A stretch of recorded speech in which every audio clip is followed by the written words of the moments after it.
Est-ce que vous êtes déjà demandé ce que ça ferait de vivre complètement seul, complètement isolé de la société et du monde moderne? Qui n'a jamais eu envie de partir tout seul, loin de tout le monde, en mode laissez-moi tranquille? Ça vous est peut-être jamais arrivé, de mon côté j'y ai déjà pensé, mais Christopher Knight, lui, ne l'a pas seulement pensé, il l'a fait.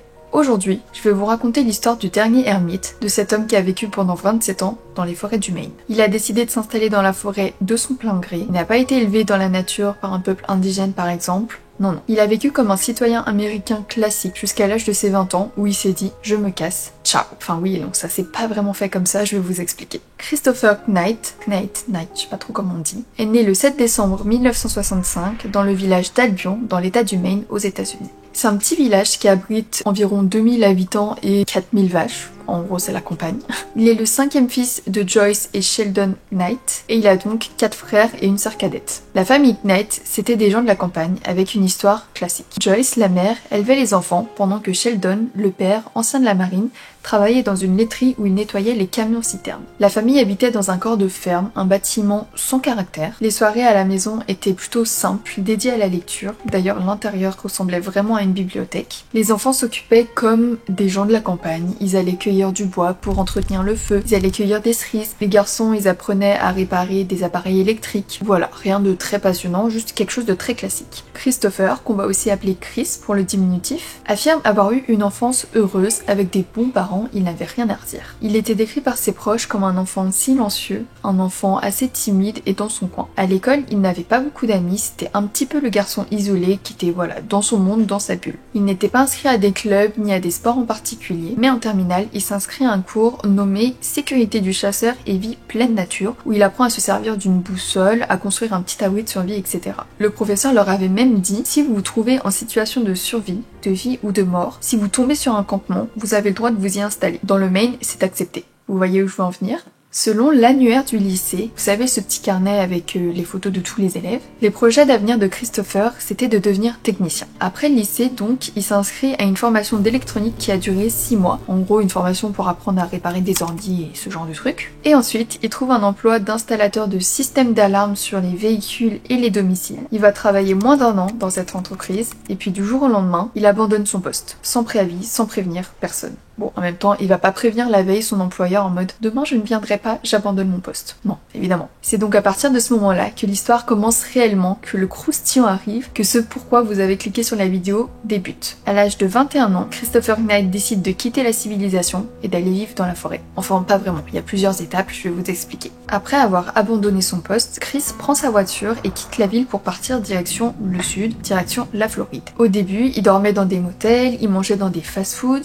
il passait son temps sur l'autoroute à regarder les gens, à pas faire grand chose en fait. Et là vous vous demandez sûrement mais pourquoi il est parti dans le sud? Il avait peut-être un objectif, il devait peut-être, je sais pas moi, aller voir quelqu'un. Écoutez, on sait pas trop. Un jour, il décide de faire demi-tour et de retourner dans le nord, vers là où il habite en fait. Et là, une idée, qui va même devenir une résolution, va lui venir en tête. Il va aller vivre dans la forêt. Il y a des gens dans la ville qui ont de l'ambition, qui ont des projets, qui ont des business à monter. Lui, Christopher, il s'est dit, pourquoi pas aller vivre dans la forêt finalement? Sur le chemin, il passe devant sa maison familiale, comme s'il voulait la voir pour une dernière fois. Il reprend donc la route et là, ça y est. Il s'enfonce petit à petit dans la forêt, en voiture, jusqu'à ne plus avoir d'essence. La voiture étant à sec, il embarque son sac à dos et sa tente sur le dos et il s'enfonce dans la forêt à pied cette fois. Là, son objectif, c'était clairement marcher jusqu'à on ne sait pas où et clairement se perdre dans la forêt. Un peu zinzin le monsieur. Alors, il s'est pas directement installé dans le campement où il a vécu ensuite 27 ans. Avant ça, il y a eu pas mal d'étapes pour pouvoir trouver le spot parfait qui lui convienne très bien. J'ai l'impression de parler d'une session shopping, genre celui-là il me convient, celui-là me convient pas. Pendant plusieurs jours, semaines, mois, j'ai pas trop la temporalité là-dessus, c'est un peu le bordel. Une fois, il a dormi dans un bungalow abandonné, mais il ne l'a jamais refait parce qu'il avait trop peur de se faire prendre. Très paradoxal avec le fait qu'il ait cambriolé des milliers de personnes ensuite, on verra ça plus tard. Il s'est tellement mal senti ce soir-là, il avait tellement peur que quelqu'un le surprenne, qu'il a décidé de ne jamais revenir, qu'il vente, qu'il neige, qu'il pleuve. Non. Pendant un moment, il a vécu à côté de la rivière où il a creusé une sorte de mine qui était renforcée par des bouts de bois. Mais il faisait assez froid, très humide et il avait à peine la place de s'asseoir. Il a essayé au moins 6 emplacements pour son campement, mais ça ne convenait jamais. Jusqu'au jour où il va tomber sur un terrain et il va se dire ok, c'est là, je m'installe ici définitivement. Ok, maintenant qu'il a un terrain, qu'il a un début de campement, qu'il sait où il va dormir, maintenant comment il fait pour manger? Au début de son périple, il a réussi à survivre grâce à quelques fruits et légumes qu'il a réussi à cueillir. Un jour, il a vu le cadavre d'un oiseau, il avait rien pour le chauffer, pour le cuire, du coup il l'a mangé cru. Donc voilà, il a réussi à se débrouiller au début, mais il s'est bien rendu compte que ça allait pas être possible de vivre comme ça toute la vie en fait. Par chance, son campement n'était pas très loin d'un camp, ou plutôt d'un camping appelé Pine Tree. C'est un endroit qui accueille des enfants et des adultes souffrant de handicap physique et ou de troubles du développement. C'est un organisme à but non lucratif qui fonctionne grâce aux donations et qui existe toujours d'ailleurs aujourd'hui, j'ai vérifié. Le camp était installé autour d'un étang ou même de plusieurs étangs. C'était un endroit, voilà, il y avait plein d'étangs et autour il y avait les bungalows. Et en fait, il s'est rendu compte que ces bungalows-là n'étaient pas vraiment protégés et que souvent les fenêtres étaient ouvertes. À partir de ce moment-là, il a compris que ce qu'il ferait survivre, c'était de voler dans ces bungalows-là, de faire des cambriolages en fait. À partir de ce moment-là, il a tout organisé, tout était tout le temps calculé. Il savait exactement quand sortir pour que personne ne le voie. Souvent c'était la nuit. Il savait quels étaient les meilleurs moments pour pouvoir voler, quels étaient les meilleurs passages pour ne pas se faire repérer. C'était vraiment un pro. Petit retour en arrière. Est-ce que vous vous souvenez qu'avant de devenir ermite, il était installateur de systèmes d'alarme? Eh bien, c'est une compétence qui lui a beaucoup servi pour ses cambriolages. Évidemment, parce qu'il ne s'est pas du tout fait attraper pendant des dizaines et des dizaines d'années. Enfin, j'exagère, pendant 27 ans. Bien qu'il y ait eu des détecteurs de mouvement, des caméras, à force de voler, il connaissait par cœur tout ce qui était où et il ne s'est jamais fait prendre. Il a échappé à toutes les tentatives de police, à tous les spécialistes du coin et à tous les appareils les plus high-tech. Enfin, high-tech, on s'entend, c'était entre les années 1990 et 2010. Mais du coup, qu'est-ce qu'il volait notre Christopher? Il volait absolument tout ce qui lui était utile. Que ce soit de la nourriture, un poncho de pluie, des bonbons, du café, des pâtes, des marshmallows, des céréales, des chips, un steak haché, fromage, saucisse, bacon, bref, un vrai buffet. Il a même volé une télévision un jour, Panasonic noir, écran de 15 cm, j'ai tous les détails. Et il l'alimentait avec des batteries de voitures et de bateaux, jusqu'au jour où il a vu les infos le 11 septembre 2001 et il a décidé d'épuiser toutes ses batteries et d'arrêter de regarder à la télé. Je peux le comprendre. Au début, les familles qui vivaient dans les bungalows ne se rendaient pas vraiment compte des cambriolages. Ça a été un peu crescendo. Christopher volait une lampe, un livre, un gâteau, des piles. Souvent, c'est les adultes qui accusaient les enfants en mode « Mais où est-ce que t'as rangé ça? C'est toi qui as mangé cette barre de céréales ?» Puis même, ils allaient pas appeler la police pour un paquet de pâtes qui avait disparu du placard. Au fur et à mesure, les gens ont commencé à se parler entre eux, évidemment, et ils se sont rendus compte de la supercherie, ils se sont rendus compte qu'ils étaient pas tout seuls et que il se passait vraiment quelque chose en fait. À partir de ce moment-là, ils ont évidemment appelé la police et comme je vous l'ai dit, Christopher ne s'est jamais fait prendre. Attention, Christopher a beau faire des centaines de cambriolages, pour lui, il se considère comme un voleur et pas un vandale. Il vole, mais avec bienveillance. Oui, moi non plus, je savais pas que ça existait. Il faisait très attention, par exemple, quand il enlevait une porte pour rentrer, il prenait le temps de la remettre. Et aussi, il n'a jamais voulu voler des choses de valeur. Par exemple, un jour, il a vu une montre de valeur, il s'est dit « Ah non, pas ça, j'ai un code moral, je vole des choses genre des pâtes et de la nourriture, mais pas des choses qui ont de la valeur. » Parce qu'il reste un cambrioleur sympa. Je sais pas trop comment prendre cette info, je sais pas si c'est un peu du foutage de gueule ou pas, mais voilà. Beaucoup d'habitants pensaient que les vols étaient effectués par des voisins ou par des groupes d'adolescents qui voulaient faire des bêtises. Un jour, les habitants des bungalows ont même tenté quelque chose. Ils ont accroché un mot sur la porte avec un stylo et c'était écrit « S'il vous plaît, n'entrez pas de force, dites-moi ce qu'il vous faut et je vous laisserai tout ça dehors. » En gros, ils étaient désespérés, ils savaient que l'ermite allait revenir, mais ils voulaient juste plus d'effraction, ils voulaient se sentir en sécurité chez eux. Et voilà, s'il a besoin de quelque chose, on lui donne et c'est tout. Il nous laisse tranquille. Christopher n'a jamais répondu à ces mots et n'a jamais utilisé ses stylos. Il a continué à rentrer par effraction. Il voulait pas être en contact avec les gens. Les familles étaient tellement habituées au cambriolage qu'ils commençaient à connaître les goûts de l'ermite. Il était plutôt beurre de cacahuète que thon en conserve. Il aimait plutôt les slips que les caleçons. Bref, ça n'a aucun sens.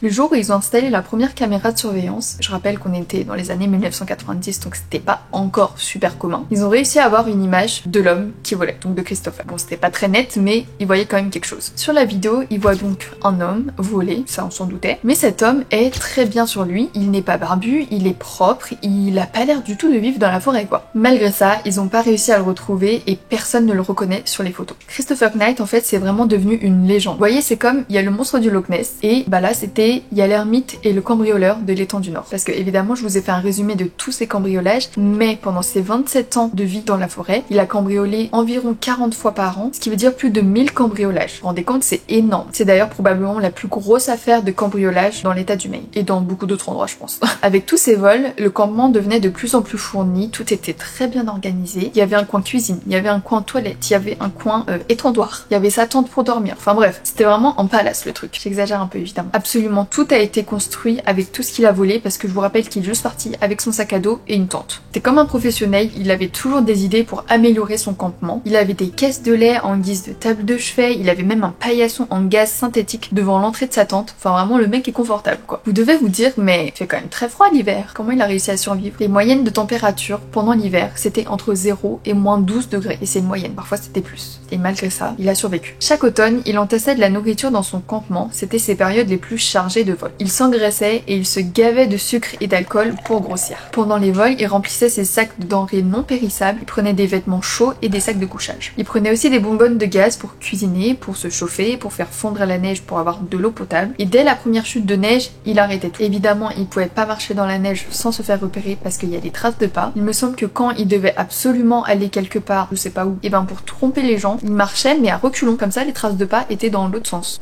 Intelligent le monsieur. Mais sinon globalement il restait au maximum à son campement. Il se laissait pousser la barbe pour avoir chaud. Et en fait pour ne pas mourir, il activait sa circulation sanguine en marchant en rond dans son campement. Plusieurs fois il s'est dit qu'il allait en rester là, qu'il allait mourir ici. Certains hivers étaient vraiment très durs. Il a vraiment cru mourir plusieurs fois. Et en fait il avait prévu un sifflet et si vraiment il sentait que là c'était le point de non-retour, il avait prévu de siffler 3 longs coups pour que les gens puissent le retrouver. Parce que oui, le camp Pine Tree, donc le camping dans lequel il volait, c'était vraiment à côté. C'était vraiment à 3 minutes. Il était à côté de la civilisation. Donc en sifflant dans le sifflet, il aurait pu alerter les gens. Finalement, il a jamais utilisé le sifflet. Il était prêt à mourir ici. Avec tout ça, vous devez vous dire, mais il a jamais pensé à réintégrer la société, à retrouver son confort d'avant?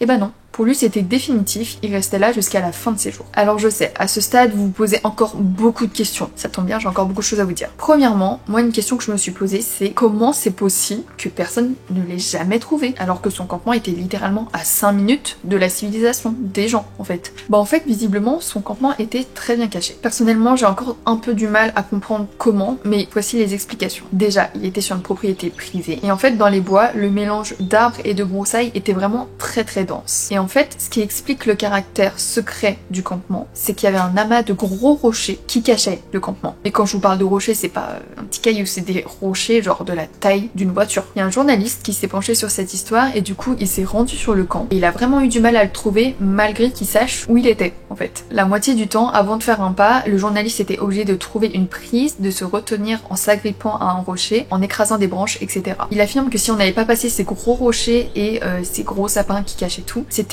impossible de voir le campement. Ok, personne n'a trouvé le campement, c'était dans un endroit secret, on a compris, mais il a jamais croisé personne. Je rappelle que les premiers villages n'étaient pas si loin, et pareil que le camping était à côté en fait. Et bah en fait si, il a eu 2 interactions en 27 ans avec des humains. Un jour, par pur hasard, et par accident même, il a croisé un homme tout simplement dans la forêt. Ils se sont vus, se sont dit bonjour, et ils sont repartis de leur côté. C'est tout. Plus tard, il révèle aussi qu'il avait croisé la route de 3 hommes, et ces 3 hommes-là avaient compris qui ils avaient devant eux. Ils savaient que c'était l'ermite, le cambrioleur. Mais Christopher a réussi à les convaincre de ne rien dire. Il leur a dit que s'il vivait là, c'était bien pour une raison et qu'il fallait le laisser. Ils ont donc fait un serment, un pacte, et les hommes ont toujours tenu leur parole, ils n'ont jamais rien dit. Une fois aussi, il a cambriolé un bungalow et il y avait quelqu'un dedans, et cette personne a crié « Allez-vous-en » parce que du coup il l'avait entendu. Et Christopher est directement parti. Il était même triste et désolé d'avoir effrayé la famille. Il a un bon petit cœur de Christopher. Voilà donc les seules interactions qu'il a eues avec des humains en 27 ans. Bon ok, il était bien installé, il gérait ses cambriolages et tout, mais sinon, la famille dans tout ça. Peut-être que vous vous dites, il a pas de famille, personne se souvient de lui. Mais non, souvenez-vous au début de la vidéo, je vous ai dit qu'il avait 4 frères, une sœur et quand même 2 parents. On fait un flashback, retour dans le temps, quand Christopher a abandonné son poste d'installateur de système d'alarme. En fait, il a jamais rendu les outils. Il est vraiment parti, il a abandonné le poste. Du coup, évidemment, l'employeur était furieux et il a contacté la famille et il leur a demandé 700 $ de dédommagement, auquel cas ils allaient les menacer de poursuites judiciaires. Donc voilà, la famille a payé et tout. Mais du coup, je me suis demandé, mais personne s'est inquiété? Bah écoutez, visiblement, pas vraiment. Sheldon, le père de Chris, est décédé en 2001 et Chris ne l'a appris qu'après son arrestation, plus de 12 ans plus tard. Ses frères s'étaient souvent demandé ce qui lui était arrivé, ils l'avaient supposé mort mais ils n'avaient jamais exprimé cette idée devant leur mère. Ils voulaient vraiment lui laisser l'espoir qu'il soit encore vivant et sa famille n'a jamais contacté la police au sujet de la disparition de Chris. Personne s'est inquiété, tout le monde pensait qu'il vivait sa vie dans son coin, de son côté, qu'il voyait vraiment le monde différemment et c'est tout. C'est une famille qui se dit pas beaucoup les choses, qui sont assez pudiques dans les sentiments, ils communiquent assez peu. Je me dis bon, si t'es en embrouille avec ta famille et que t'as coupé complètement les pontes, ok, mais là, pas du tout, enfin, ils étaient juste pas super proches, mais du coup, personne s'est demandé ce qu'il était devenu. Personne s'est dit pourquoi ça fait 20 ans qu'on n'a pas eu de nouvelles de lui, et même s'il était décédé, pourquoi on n'est pas au courant. Et finalement, je vous ai jamais révélé ce qui l'a poussé à aller dans la forêt. Pourquoi il est parti vivre dans la forêt, en fait. Souvent, les ermites décident de s'isoler à cause de la société, à cause de ce que le monde est devenu, mais tenez-vous prêts, Christopher ne se considérait pas comme un ermite. Et non, je sais pas comme quoi il se considérait, mais écoutez... Quand on lui demande pourquoi il est parti, même lui ne sait pas vraiment répondre. Il n'a pas vraiment de réponse à donner, il n'a pas eu de traumatisme, rien du tout. Voici sa déclaration. Je suis incapable d'expliquer mes actes. Quand je suis partie, je n'avais rien prévu, je n'avais rien en tête. Je l'ai fait, c'est tout. Voilà, je sais, c'est très frustrant. En gros, il est parti pour aucune raison. Il l'a juste fait, sans réfléchir. Toute cette histoire se termine il y a une dizaine d'années, le 4 avril 2013, où Christopher Knight est officiellement arrêté lors d'un énième cambriolage. Après 27 ans dans la forêt, après plus de 1000 cambriolages, il est attrapé par la police et il est contraint de quitter son campement. Au début, il était silencieux, il voulait pas dire un mot, jusqu'au jour où une femme policière l'a mis en confiance. À partir de ce jour-là, il a tout révélé, absolument tout révélé. Il a donné son nom et il a tout expliqué, tout ce qu'il avait voulu, pourquoi, comment, enfin il n'y a pas beaucoup de pourquoi, mais comment, etc. Après des recherches policières, il s'avère qu'il n'a aucun casier judiciaire et il n'est pas inscrit sur les listes des personnes disparues. Suite à son arrestation, il est examiné par un psychologue médico-légal et il a été diagnostiqué syndrome d'Asperger, dépression ou possible trouble de schizoïde et de personnalité. Quand il a été arrêté et que c'est devenu public, Christopher est devenu un héros. Il a reçu des centaines de lettres, des appels dans tous les sens. Il y a une femme qui l'a demandé en mariage, quelqu'un lui proposait un terrain gratuitement ou même une chambre dans leur maison. Il y a eu des chansons sur lui, il y a même un resto qui a baptisé un sandwich l'ermite, censé ne contenir que des ingrédients volés dans la région. Évidemment des centaines de demandes d'interviews, enfin bref, c'est devenu un héros. C'est très paradoxal parce qu'il était vraiment parti dans la forêt pour vivre dans l'anonymat et maintenant il est devenu le citoyen le plus célèbre de l'état du Maine. Résultat de son jugement, il a été condamné à 7 mois de prison. Oui, c'est tout. Mais je crois qu'il y avait seulement quelques cambriolages qui pouvaient lui être imputés légalement. Mais seulement 7 mois de prison et il avait déjà fait 6 mois, donc voilà. En gros, il lui restait 2 semaines quoi. Après, il a dû se soumettre à un suivi psychologique, rendre une visite quotidienne à son gestionnaire de cas. Tous les lundis à 11h, il devait se présenter devant le magistrat pour évaluer son évolution. Tout ça pendant 1 an et s'il enfreignait une seule de ces règles, il pouvait encourir jusqu'à 7 ans de prison. Il a aussi eu une amende de 2000 $ pour redistribuer aux victimes, c'est ridicule. Il habitera au domicile familial avec sa mère, il devra trouver un emploi ou une école et devra faire un travail d'intérêt général. Christopher Knight, il n'aimait pas qu'on le considère comme un fou. Il comprend qu'il a fait un choix de vie peu ordinaire, mais son choix était complètement lucide et rationnel. Il se considère pas comme un fou. Quant à sa famille, je vous l'ai dit, son père était décédé depuis 12 ans. Certains de ses frères lui ont rendu visite en prison, mais il ne les a pas reconnus. Ce qui est important à retenir aujourd'hui, c'est qu'il est toujours vivant. Un journaliste a été lui rendre visite à son domicile et il s'est rendu compte que Christopher était très malheureux. Christopher ne se sent plus libre, au contraire, il est bloqué ici à devoir obéir à des gens, à la société. Il était vraiment mieux tout seul. Et en fait, il est dans une spirale où s'il retourne à son campement, il sait qu'il va se faire mettre en prison. Son campement était vraiment le seul endroit où il se sentait en sécurité et épanoui. Moi, ça me fait de la peine parce que j'ai vu des reportages et tout sur ce monsieur et quand je vois sa tête, on voit qu'il est très malheureux, qu'il voulait embêter personne, qu'il voulait juste vivre sa vie dans son coin. Voilà, ça me fait trop de la peine. Bon, après, il a quand même fait beaucoup de cambriolages, donc ça, c'est pas cool. Mais ça se voyait que c'était vraiment pour survivre, quoi. Je suis un peu mitigée, du coup. Voilà comment se termine cette histoire. Cette histoire m'a fascinée et continue de me fasciner. C'est d'ailleurs pour ça que j'ai décidé d'en faire une vidéo. Mais en fait, je trouve ça absolument dingue qu'il ait décidé de partir dans la forêt comme ça, tout seul, pendant 27 ans. Enfin, pour lui-même, c'était parti pour la vie. Je trouve ça dingue qu'il ait accepté qu'il allait peut-être mourir dans la forêt. Je trouve ça dingue que personne ne l'ait vu en 27 ans. Je trouve ça dingue que personne ne l'ait cherché, même sa famille. Enfin, tout est fascinant dans cette histoire. Enfin bon, je sais pas quelle est la morale de cette histoire. Ne volez pas. La fin de vidéo nulle. Non mais voilà, je trouve cette histoire complètement incroyable. C'est pour ça que je voulais vous la partager. J'espère que ce nouveau format vous a plu. J'étais vraiment très contente de le faire. Ça fait des mois que je travaille sur ça. Je suis tellement contente de sortir cette vidéo qui me tient à cœur. Parce qu'encore une fois, cette histoire me fascine. C'est le genre de vidéo que j'adore, moi, regarder sur YouTube. Alors je me suis dit, pourquoi pas en faire une à mon tour. En plus, c'est une vidéo parfaite pour coupler et le livre et un peu autre chose. Parce que toutes mes sources et toutes mes recherches viennent du livre Le Dernier Ermite de Michael Finkel, qui est d'ailleurs le journaliste qui a étudié cette histoire et c'est le seul journaliste que Christopher a accepté de rencontrer. C'est un livre que j'ai lu il y a quelques années, je vous avais même fait un update lecture dessus et je l'ai relu pour cette vidéo et je suis fascinée par cette histoire. Si vous voulez plus de détails, évidemment, n'hésitez pas à lire le livre qui est beaucoup plus fourni, j'ai omis plein de détails parce que la vidéo est déjà assez longue comme ça. Il y a aussi un documentaire qui a été fait qui est disponible sur YouTube que je vous mets en barre d'infos. Donc voilà, n'hésitez pas à me faire tous vos retours sur cette vidéo, sur cette histoire. N'hésitez pas à me dire si vous connaissiez l'histoire de Christopher Knight dans les commentaires. Si la vidéo vous a plu, n'hésitez pas à me le faire savoir dans les commentaires en mettant un petit like et en vous abonnant. Pour le coup, c'est vraiment une toute nouvelle vidéo, un tout nouveau concept sur ma chaîne qui m'a pris beaucoup de temps. Donc j'espère que ça vous plaît. En tout cas, moi ça m'a plu, donc c'est le principal. Et puis du coup, moi je vous retrouve très bientôt pour une prochaine vidéo.